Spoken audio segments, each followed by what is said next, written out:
We know what this time is for. It's time of response.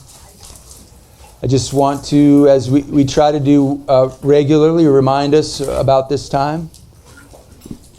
This is a time that we want to be led by the Spirit. We want to share when the Holy Spirit has put upon our heart something that we know we need to share.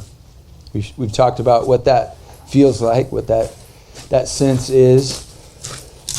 We want to be sensitive. We want to consider others. We want to give people opportunities maybe who haven't shared before. All of these things will just continue to remind us. But if you have studied, if you have come, and if you were touched by something and you want to share, this is the time. This is the time to do that. So the mic back there, and then there'll be one up here. Renee? Hi, my name is Renee, and I wanted to just touch on the word blessed, which I'm glad Justin said it was more than happy are, because when I heard that definition, it seemed rather shallow to me, because we can be happy about so many things that don't mean what this word means. And I came across this when I was looking that up. It's not original by any means. Michael Van Laneham is the professor of Bible at Moody Institute, and he said, in the most basic sense, blessed means deep joy, usually flowing from knowing one has received divine favor. And that resonated with me more than just happy are. The other statement I found was, spiritual happiness is the joy and contentment of redeemed people knowing God's comfort, mercy, and presence. But one thing that this passage, there are books and books and books for 2,000 years written on the Beatitudes and this whole chunk of Scripture, the Sermon on the Mount. So you can't cover everything in one sermon. But I just wanted to point out, don't miss in verses 11 and 12, where Jesus transitions seemingly. He uses blessed are those in the Beatitudes, and then he transitions to the blessed are you. And the blessed are you is like this deeper sense of witness before the world, willing to take the hits. And he said especially for himself, when they revile and persecute you and speak all kinds of evil against you because of me. And so he starts to move toward what happens with his witness, with what he's doing. And in particular, how it is that we walk with him, and when you take the hits, when you are persecuted even for righteousness' sake. And then that's a before the world sort of thing. Like the others are certainly lived out before the world, but now we have this deeper, now specifically before the world, that goes right into what he says next about being salt and light. So as you study this week, think in terms of the character traits that are to be honored, and then also the specific witness for him before the world. And now, with the setting the table with what's going to happen to you if you do it, then he talks about being salt and light. Hi, everybody. I'm Amy. We've never met. It's so good to see you all. I've been away for many, many weeks. And the day I left town, I ran into Marla and Bob because they made a mistake. Nice to say that. Yeah, it was so good. That was no mistake. So in my journeys, a lot happened, but I'm just going to share one thing that happened. You know how when you're traveling and a lot of things go wrong? That was happening the last couple of days, and of course it was not at all wrong. I was meeting all kinds of wonderful people and having all kinds of wonderful conversations, and it was great. So I was in the airport in Chicago, Midway, and I had just flown from Detroit, and on that flight I had a brief encounter with a young woman. It was very brief and it was very sparkly. And then I was at Midway at my gate, and I heard an announcement saying, there will be a Christian service for 30 minutes. All are welcome. And I thought, that's a weird thing to hear at Midway. Like, I've never heard that.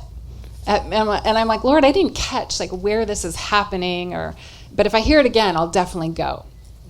So of course it came on again. There will be a 30-minute Christian service in the chapel in Terminal C. All are welcome. So I began thinking about, as I was walking from Terminal B to Terminal C, I began thinking about all the people in all the terminals and who heard that voice and who would show up at the chapel. So I got to the chapel and I sat in front, and it was a 30-minute brief. We praised, we prayed, we did all the things, and it was just really lovely. And when I got up and I looked at the maybe 12 people who had responded out of the tens of thousands at the airport, it looked like every tribe, every tongue. And it was so neat to think about just the huge Midway terminal, all the people just coming, this little group of 12, and it was just a little peek of on earth as it is in heaven, because that's one of the great promises, is that we don't have to really worry about, he promises every tribe and every tongue will be there praising. And I'm just so grateful to be back here with you. Like that little 30 minutes in the airport, those people did the best thing that's happening on earth.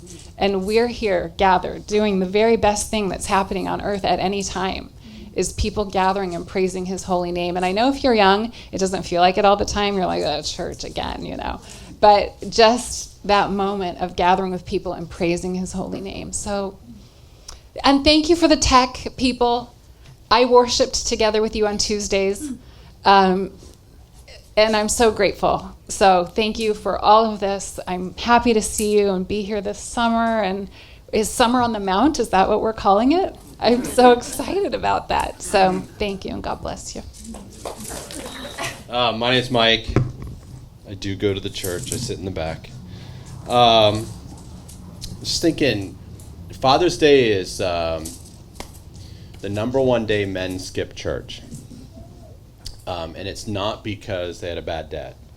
It has to do with all kinds of stuff. And when you start reading about the psychology of it, it's how you feel honored or dishonored, how you feel used or unused, left behind or noticed. So I think seeing all the men here today tells me most likely everyone here does feel like you have a connection here at the church for real, which I think is nice. It's a nice thing to see, because it's a pretty serious thing when you go to church and all the men skip on a Sunday unless they have to lead worship or do ushering. But anyways, I digress. So I was thinking of that verse, and this verse struck me yesterday. Not thinking of that verse, thinking of that thought process. And this verse struck me yesterday. It's out of the book of Amos, chapter 7, verse 14. And if you read a lot of what was going on in Israel right before they got exiled to Babylon, unfortunately there's a lot in our culture that's very, very similar. It's really kind of disturbing to read through and be like, wow, we're at this point where we could be judged. And so God calls this guy Amos and tells him, go out and speak to the king in the north, and he's from the south. And I can only imagine when you've watched Isaiah get beaten, Jeremiah get beaten, Ezekiel take a beating, and all these people take a beating and killed because they told the truth about what was going on in their culture. I can imagine he doesn't complain. He doesn't even complain, he just goes and does it. Like God tells him he does it. But I want to read this verse.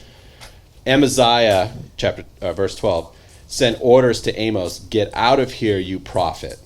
Go back to the land of Judah and earn your living by prophesying there. Don't bother us with your prophecies here in Bethel. This is the king's sanctuary and the national place of worship. But Amos replied, I'm not a professional prophet, and I was never trained to be one. I'm just a shepherd, and I take care of sycamore fig trees. But the Lord called me away from my flock and told me, go and prophesy to my people in Israel. Now then, listen to this message from the Lord. And I was just thinking, as men, we want to feel like God has something for us, and he does. And just reading this, I think, here's a guy that was probably very content hanging out with his animals and his sycamore trees. And God told him to go do something. And he did it. And I think of just so much going on in our culture right now, that's why this verse hit me so much, is the amount of master's degrees and PhDs, and this guy's so intelligent, and this lady's so intelligent. And God called the simplest farmer.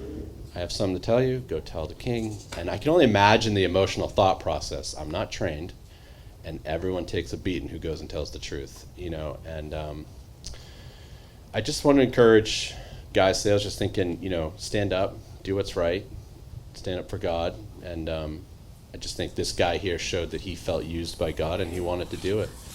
I don't know why I'm thinking this, but anyways, so God.